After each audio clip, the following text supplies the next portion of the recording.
Alhamdulillahirrabbilalamin. Wassalatu wassalamu ala asrafil anbiya'i wal mursalin wa ala alihi wa sahbihi ajma'in. Amma ba'du. Yang terhormat Ibu Ketua Gugus 02 Bakti Pertiwi, yang saya hormati Ibu-ibu guru TK se-Gugus 02 Bakti Pertiwi. Pertama-tama marilah kita panjatkan puji syukur kehadirat Allah Subhanahu wa taala yang telah melimpahkan rahmat, taufik, hidayah serta inayahnya kepada kita semua, sehingga pada pagi hari ini kita dapat berkumpul dalam keadaan sehat walafiat. Salawat serta salam semoga dapat tercurahkan kepada junjungan kita Nabi besar Nabi Muhammad SAW. Semoga kelak kita di yaumil kiamah mendapat syafaatnya. Amin amin ya rabbal alamin. Ibu-ibu guru hebat yang saya hormati, sebelumnya saya mengucapkan banyak terima kasih sekali karena panjenengan semua sudah membantu saya dalam mengerjakan aksi nyata sebagai wujud pengimbasan pemahaman dan pengalaman penerapan modul 1.4 tentang budaya positif, tugas dari pendidikan calon guru penggerak angkatan 7 Kabupaten Pati. Pada siang hari ini kita akan membahas topik tentang perubahan paradigma, disiplin positif, motivasi perilaku manusia, segitiga restitusi, posisi kontrol, kebutuhan dasar manusia, dan yang terakhir keyakinan kelas. Di sini saya mempunyai beberapa pernyataan. Di sini nanti panjenengan cukup menjawab setuju atau tidak setuju. Untuk pernyataan yang pertama, hukuman dapat mendisiplinkan anak. Bagaimana? Menurut panjenengan setuju atau tidak? Tidak. Bagaimana Bu? Benar? Setuju. Setuju. Untuk pernyataan yang kedua, pemberian hukuman dengan hal positif seperti membaca atau membersihkan halaman sekolah dapat meningkatkan disiplin anak. Menurut panjenengan bagaimana Bu? Bu Dewi setuju atau tidak? Setuju. Untuk pernyataan yang ketiga, memberi penghargaan dapat meningkatkan motivasi belajar anak. Bagaimana Bu Ati? Setuju atau tidak?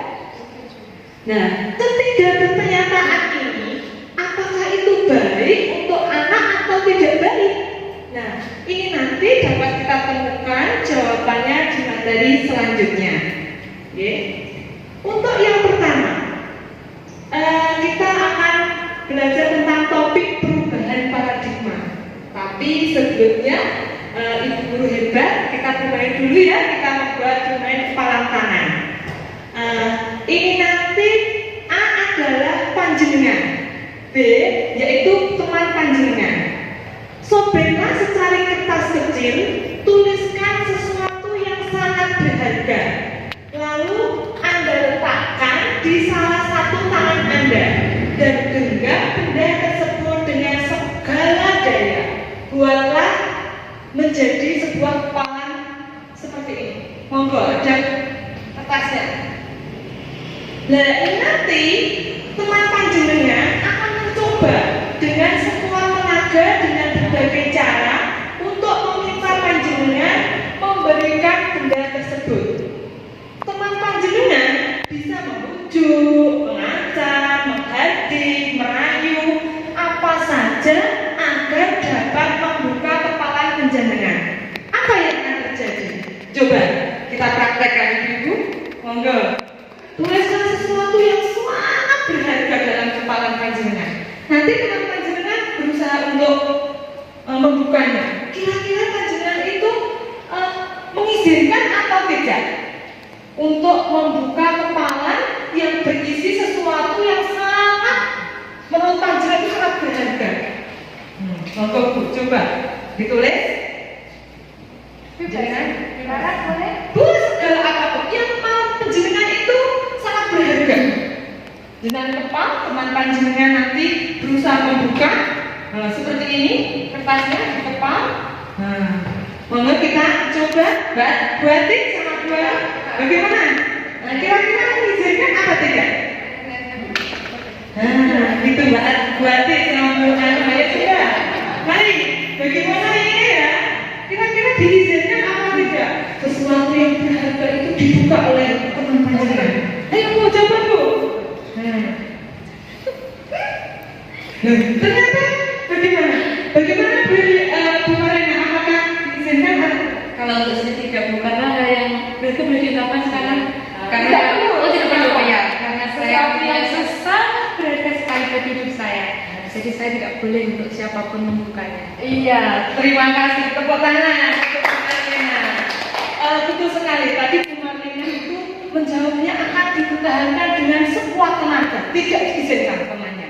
Ini tadi berhubungan dengan perubahan paradigma teori kontrol, ilusi kontrol. Dalam ilusi kita, dalam bayangan kita, ilusi itu apa? Ilusi itu adalah bayangan. Dalam ilusi kita, dalam bayangan kita sebagai seorang guru itu mampu mengontrol murid. Dalam ilusi kita, dalam bayangan kita, bahwa kritik dan membuat orang yang merasa bersalah itu dapat menguatkan karakter murid. Dalam ilusi kita, dalam bayangan kita, bahwa semua penguatan positif, efektif dan bermanfaat.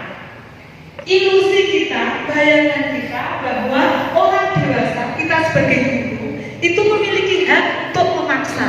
Itu menurut teori kontrol, bahwa kita itu sebagai guru mampu mengontrol murid.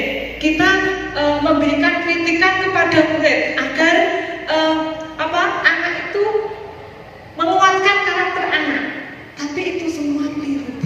Ternyata itu hanya ilusi. Itu adalah hanya bayangan. Seperti yang pernah saya lakukan juga seperti itu Bu. Saya juga pernah memaksa murid untuk melakukan sesuatu agar karakter mereka itu terbentuk, tapi ternyata itu keliru. Itu adalah bayangan. Nah, ini adalah perubahan paradigma stimulus respon dan teori kontrol. Nah, dalam stimulus respon kita mencoba mengubah orang agar berpandangan sama dengan kita. Antara saya, antara panjenengan itu pandangannya berbeda.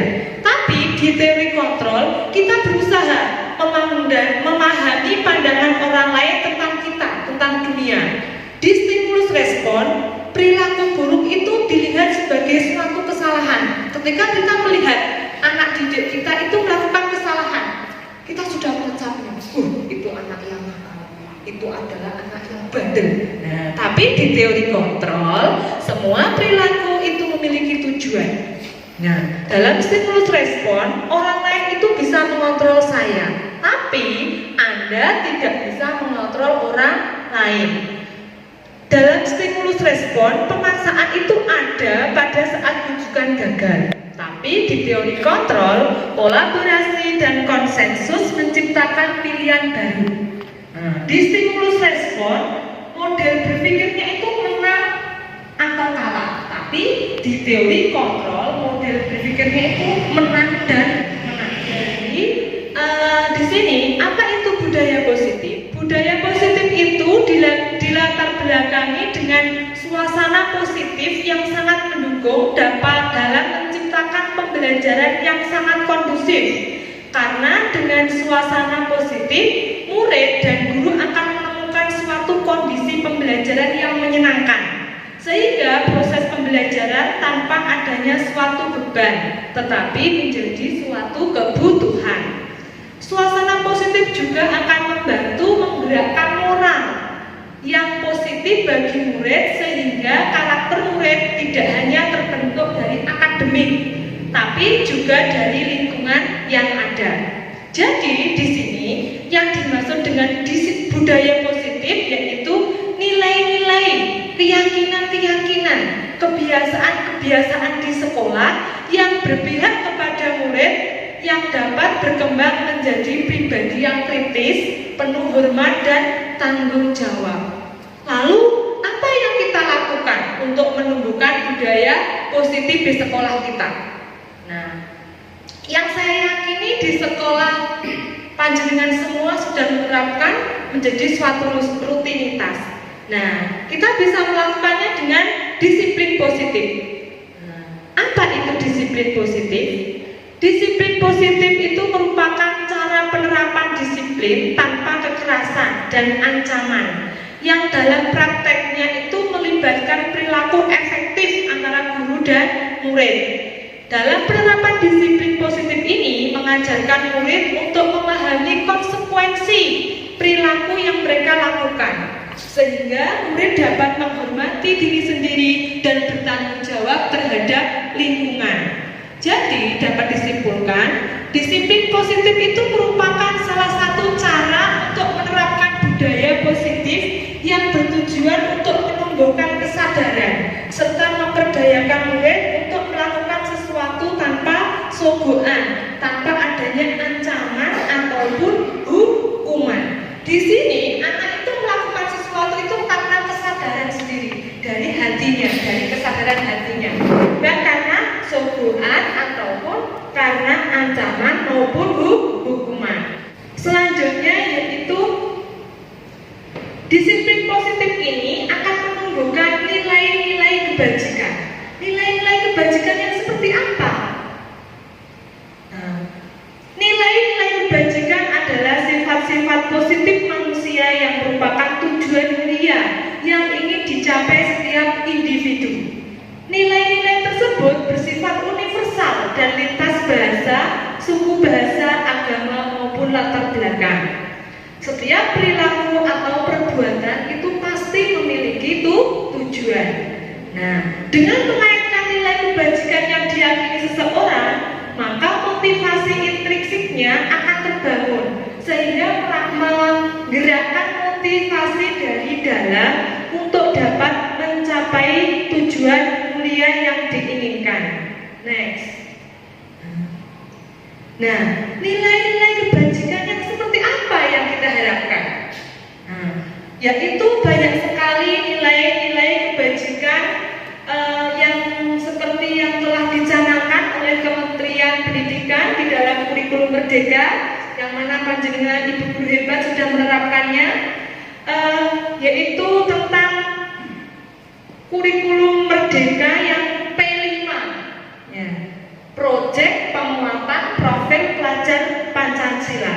Itu adalah salah satu kebajikan anak Indonesia, yaitu profil pelajar Pancasila, yang mana mengandung 6 elemen. Apa saja, Bu? Yang pertama, yaitu beriman bertakwa kepada Tuhan Yang Maha Esa dan berakhlak mulia, mandiri, kebinekaan global, bergotong royong, bernalar kritis dan kreatif. Diharapkan dari disiplin positif ini nanti akan menumbuhkan nilai-nilai kebajikan bagi murid kita yang ada di sekolah sesuai dengan profil pelajar Pancasila. Next. Nah, dari disiplin dari nilai-nilai kebajikan ini akan menumbuhkan motivasi perilaku manusia. Sedangkan motivasi perilaku manusia itu sendiri ada 3. Yang pertama yaitu untuk menghindari ketidaknyamanan atau Ini adalah tingkatan terendah dari motivasi perilaku manusia. Biasanya orang akan bertindak untuk menghindari masalah yang timbul. Contoh murid kita. Apa yang terjadi apabila saya tidak mengerjakan PR?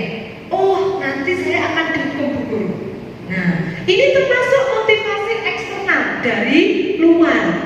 Anak ini melakukan sesuatu itu karena dia takut dihukum.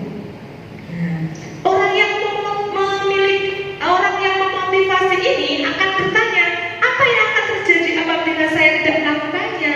Seperti tadi contoh, apa yang terjadi apabila saya tidak mengerjakan PR? Nah, itu motivasi yang pertama. Yang kedua yaitu untuk mendapatkan imbalan ataupun penghargaan dari orang lain. Nah, ini adalah tingkat motivasi orang agar berperilaku untuk mendapatkan imbalan atau penghargaan dari orang lain. Orang dengan motivasi ini akan bertanya, apa yang akan saya dapatkan apabila saya melakukannya? Contoh, nanti murid kita ini, nanti saya akan berangkat pagi. Pasti guru akan memberikan saya suatu penghargaan bintang misalnya. Nah, anak ini termasuk dalam motivasi eksternal dari luar, karena dia melakukan sesuatu itu mengharapkan imbalan dari ibu gurunya. Apa yang terjadi apabila saya tadi berangkat pagi misalnya, okay? Lanjut untuk yang ketiga. Yang ketiga yaitu untuk menjadi orang yang mereka inginkan dan menghargai diri sendiri dengan nilai-nilai yang mereka percaya. Mereka melakukannya sesuatu itu dengan nilai-nilai yang mereka yakini dan hargai, dan mereka itu melakukannya itu karena mereka ingin melakukan nilai-nilai tersebut sesuai dengan kehendak hatinya, yaitu sesuai dari motivasi internal, bukan lagi eksternal. Dan orang yang memiliki motivasi ini akan bertanya, akan terjadi apa, saya seperti apa apabila saya melakukannya. Nah, dari tujuan disiplin positif ini adalah tujuannya untuk menanamkan motivasi. Nah, dari tiga itu, nomor yang ketiga merupakan yang kita harapkan, yaitu kepada murid-murid kita untuk menjadi orang yang mereka inginkan dan mereka menghargai dirinya sendiri dengan nilai-nilai yang mereka percaya, bukan takut karena hukuman ataupun menginginkan suatu penghargaan dari gurunya. Selanjutnya, bentuk disiplin seperti apa yang kita terapkan kepada murid-murid kita? Yaitu disiplin positif ini dapat kita terapkan melalui keyakinan kelas. Apa itu keyakinan kelas? Kenapa harus keyakinan kelas? Tidak ada, kenapa tidak peraturan kelas saja? Next. Di sini saya mempunyai dua pertanyaan. Next. Yang pertama yaitu mengapa kita memiliki peraturan harus menggunakan helm bila mengemudi roda 2? Ada nilai apa? Apakah hanya takut ditilang oleh polisi atau ada nilai yang mana itu nilai tersebut kita yakini? Tentu untuk apa, Bu? Kalau menurut saya selamat bila terjadi suatu kecelakaan. Iya, betul sekali. Berarti ada nilai yang mereka Bu Hemalina yakini untuk menjaga keselamatan. Nah, untuk yang kedua, mengapa kita memiliki peraturan 3M? Menggunakan masker, mencuci tangan, menjaga jarak. Apakah hanya untuk menaati peraturan pemerintah? Tentu panjenengan semua mempunyai nilai yang panjenengan yakini untuk menjaga apa, Bu? Kesehatan. Oke? Lanjut. Karena untuk mendukung tumbuhnya motivasi intrinsik, motivasi dari dalam, kembali ke nilai-nilai keyakinan lebih menggerakkan seseorang dibandingkan mengikuti sebagian peraturan tertulis. Bagaimana kita membentuk keyakinan kelas? Banyak sekali caranya. Yang pertama yaitu pernyataan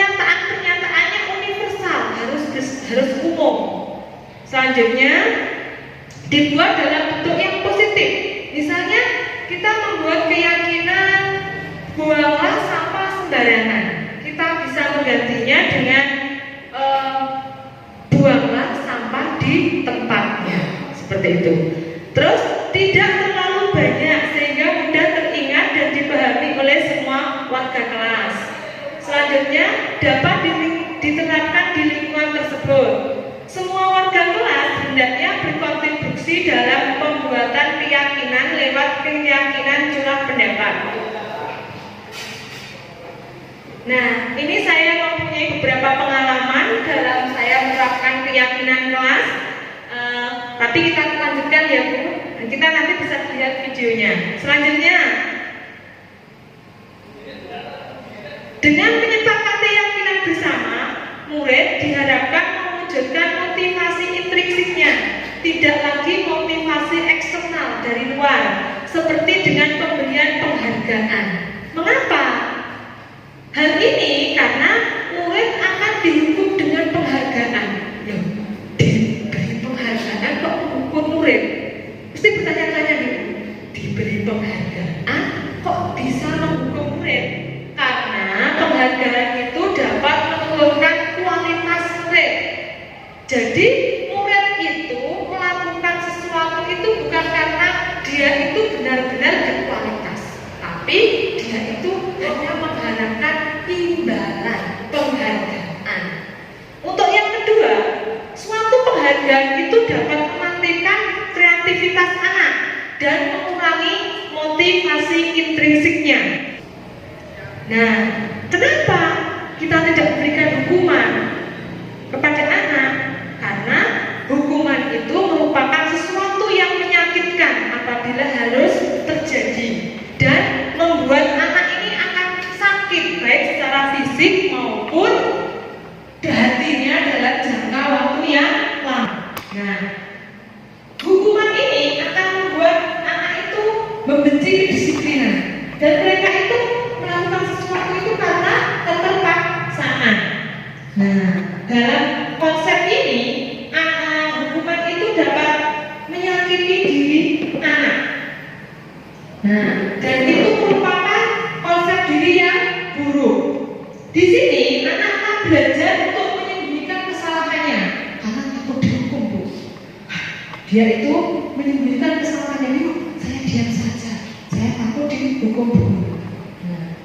Nah, anak ini akan merasa marah, merasa bersalah dan dipermalukan, juga merasa tak dihargai. Sedangkan konsekuensi itu merupakan sesuatu yang terjadi membuat anak merasa tidak nyaman dalam jangka waktu pendek. Nah, anak akan menghargai sebuah kedisiplinan. Ini termasuk dalam teori stimulus tanggapan, mendorong anak agar mudah menyesuaikan diri. Anak akan belajar untuk mematuhi peraturan. Nah, konsekuensi ini merupakan masuk dalam konsep diri yang baik. Tetapi anak akan kehilangan hak, tidak nyaman, dan diasingkan untuk sementara. Selanjutnya yaitu apa itu restitusi? Ini selama saya kuliah saya belum pernah untuk mendapatkan materi tentang restitusi, tapi dalam pendidikan guru penggerak alhamdulillah dapat pengalaman tentang restitusi. Nah, apa itu restitusi? Restitusi itu adalah proses menciptakan kondisi baik murid, proses menciptakan kondisi bagi murid untuk memperbaiki kesalahan mereka, sehingga mereka itu kembali pada kelompok mereka dengan karakter yang lebih kuat. Next. Nah, proses kolaboratif yang mengajarkan kepada murid untuk mencari solusi masalah mereka dan mampu untuk berpikir tentang orang seperti apa yang mereka ingin menjadi tujuan kuliah dan bagaimana mereka harus mempertahankan orang lain. Dan sedangkan ciri-ciri restitusi yaitu restitusi itu bukan untuk mencari kesalahan, namun untuk belajar dari kesalahan dan untuk memperbaiki hubungan. Juga restitusi itu sebuah tawaran guru kepada muridnya, tapi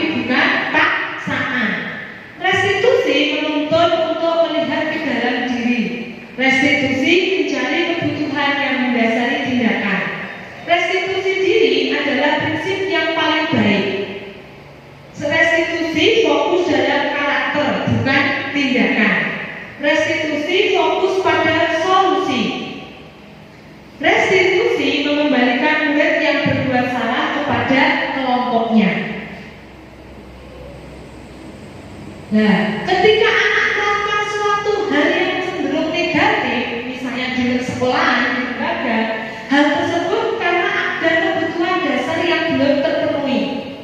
Apakah kebutuhan dasar itu? Ada 5 kebutuhan dasar manusia. Yang pertama yaitu kebutuhan untuk bertahan hidup. Yang kedua, cinta dan kasih sayang. Yang ketiga yaitu kebebasan. 4, kesenangan. Yang kelima yaitu kekuasaan. Untuk yang pertama yaitu kebutuhan bertahan hidup adalah kebutuhan yang bersifat fisiologi untuk bertahan hidup. Misalnya ketika kita mau hidup, kita juga harus makan. Yang kedua, cinta dan kasih sayang. Next. Kebutuhan ini dan kebutuhan berikutnya adalah kebutuhan psikolog, kebutuhan untuk mencintai dan memiliki meliputi kebutuhan akan hubungan dan koneksi sosial, kebutuhan untuk memberi dan menerima kasih sayang, dan kebutuhan untuk merasa menjadi bagian dari satu kelompok. Anak-anak yang memiliki kebutuhan dasar kasih sayang dan rasa diterima yang tinggi biasanya ingin disukai dan diterima oleh lingkungan. Mereka juga akan dengan orang tuanya. Biasanya mereka belajar karena suka pada gurunya. Bagi mereka teman sebaya sangatlah penting. Mereka juga biasanya suka bekerja dalam kelompok. Yang ketiga yaitu kebutuhan akan pengakuan atau kemampuan. Kebutuhan ini berhubungan dengan kekuatan untuk mencari sesuatu, menjadi kompeten, menjadi terampil, diakui atau prestasi dan keterampilan kita, dan didengar dan memiliki rasa harga diri. Kebutuhan ini meliputi kebutuhan untuk dianggap berharga, bisa membuat perbedaan baru, membuat pencapaian kelompok diakui dan dihormati. Untuk kebutuhan yang keempat itu kebutuhan akan pilihan adalah kebutuhan anak akan kemandirian, otonomi, memiliki pilihan dan mampu mengendalikan arah hidup seseorang. Yang kelima yaitu kesenangan, kebutuhan untuk kita merasa senang adalah kebutuhan untuk mencari kesenangan, bermain dan tertawa. Bayangkan hidup tanpa adanya kenikmatan, apapun betapa menyedihkan. Di sini ada 5 prinsip kontrol guru. Yang pertama yaitu guru sebagai penghukum. Jadi sebagai penghukum. Yaitu seorang penghukum bisa menghukum menggunakan hukuman fisik. Yang kedua, sebagai membuat orang merasa bersalah. Biasanya guru akan bersuara lebih lembut. Kamu nggak kasihan ya sama bu guru? Gitu, mesti seperti itu. Saya pun juga seperti itu. Nanti anak-anak dengan kita seperti itu, dia akan merasa bersalah. Ya bu, nggak jadi. Untuk yang ketiga itu sebagai teman. Guru pada posisi ini tidak akan menyakiti murid, namun akan tetap berupaya mengontrol murid melalui persuasi. Yang keempat sebagai monitor atau pemantau, yaitu berarti kita mengawasi. Nah, yang terakhir ini yaitu kita sebagai guru diharapkan bisa sebagai kontrol, kita sebagai manajer. Yaitu respon, menunjukkan tanggung jawab guru dalam posisi terakhir. Manajer adalah posisi mentor, di mana guru berbuat sesuatu bersama dengan murid, mempersilahkan murid mempertanggungjawabkan perilakunya, mendukung murid agar dapat menemukan solusi atas permasalahannya. Selanjutnya yaitu tentang segitiga restitusi. Segitiga restitusi merupakan proses dialog yang dijalankan oleh guru atau orang tua agar dapat menghasilkan murid yang mandiri dan bertanggung jawab. Segitiga itu kan mempunyai 3 sisi ya Bu. Next,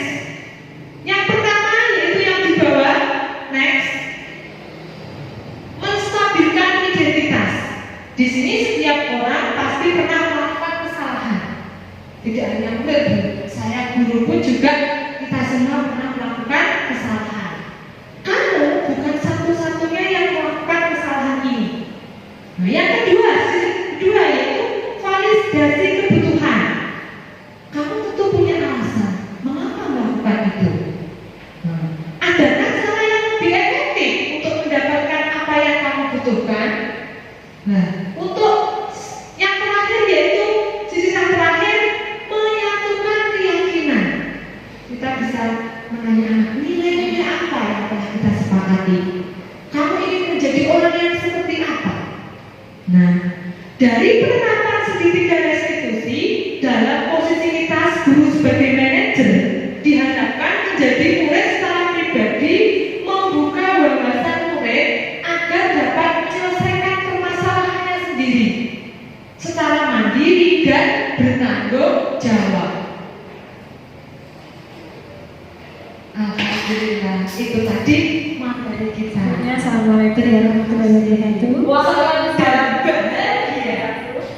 Untuk Purwati, saya tadi masih belum agak paham tentang restitusi. Apakah mungkin bisa diberikan contoh yang lebih nyata biar saya dan teman-teman bisa lebih mengerti? Terima kasih. Terima kasih, Dewi.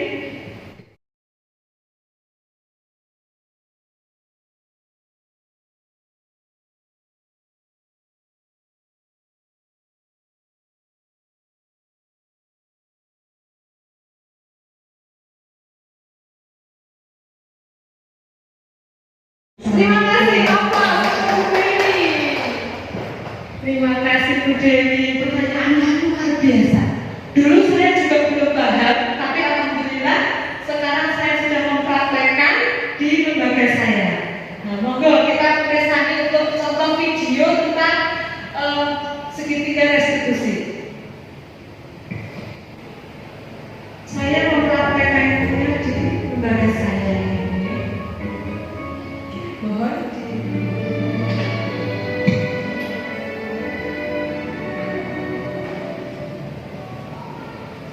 Assalamualaikum warahmatullahi wabarakatuh.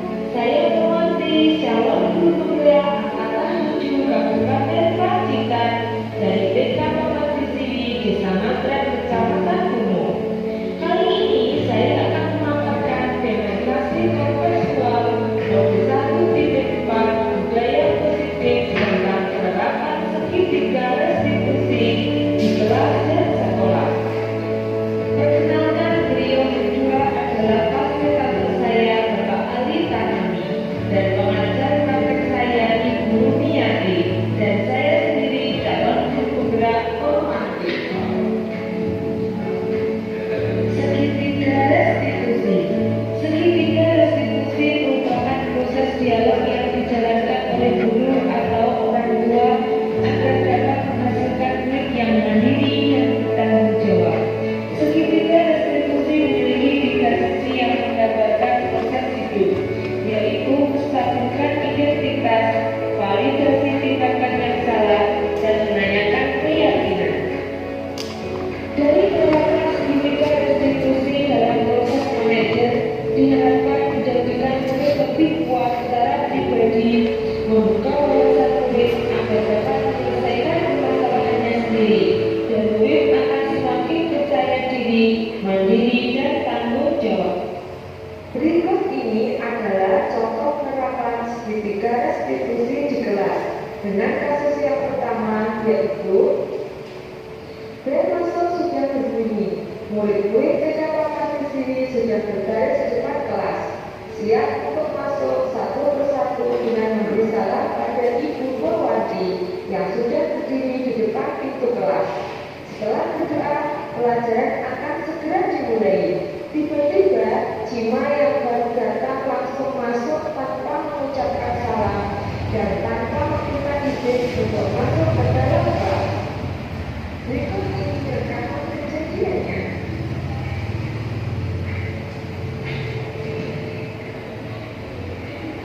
namanya kecil dulu.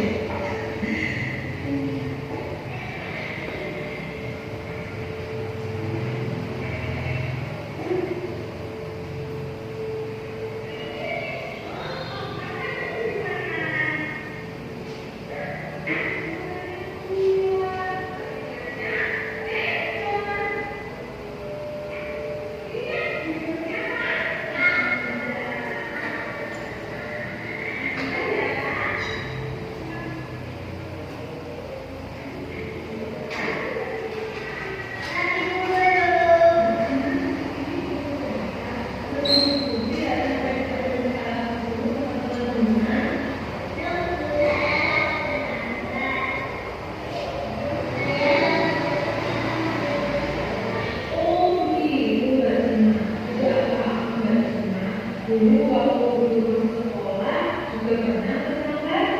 Melakukan kesalahan itu adalah hal yang wajar, tapi bisa belum memberhentinya.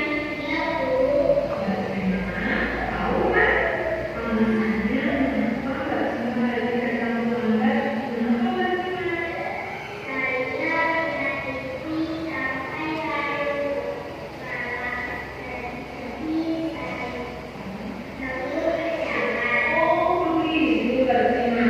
Untung Mbak Sima tidak membuat sekolah walaupun Mbak Sima melanggar. Ya Bu, supaya penting. Betul Mbak Sima. Oh itu penting sekali. Mbak Sima tahu kan kesepakatan kita telah sudah kita sepakati bersama. Aku dulu ada sekolah untuk memberi saran dan meminta terima apabila kesalahan dari sekolah. Oh pintar sekali Mbak Sima. Mbak Sima tahu tidak kita memberi informasi Mbak Sima apa yang dilakukan?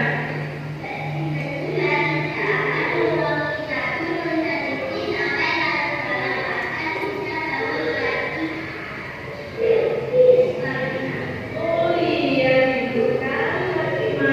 Mbak Sima suka ya. Terima kasih. Terima kasih. Kasus 2. Vero sedang bergegas untuk mencuci tangan secara bergiliran. Karena tidak sabar ingin cepat-cepat makan, Vero pun mengelak atau mendahului temannya yang sedang mencuci tangan. Bubur melihat kejadian tersebut dan meminta Vero untuk kembali ke tempatnya sesuai dengan antriannya. Kemudian, Bubur mengajak Vero untuk melakukan restitusi.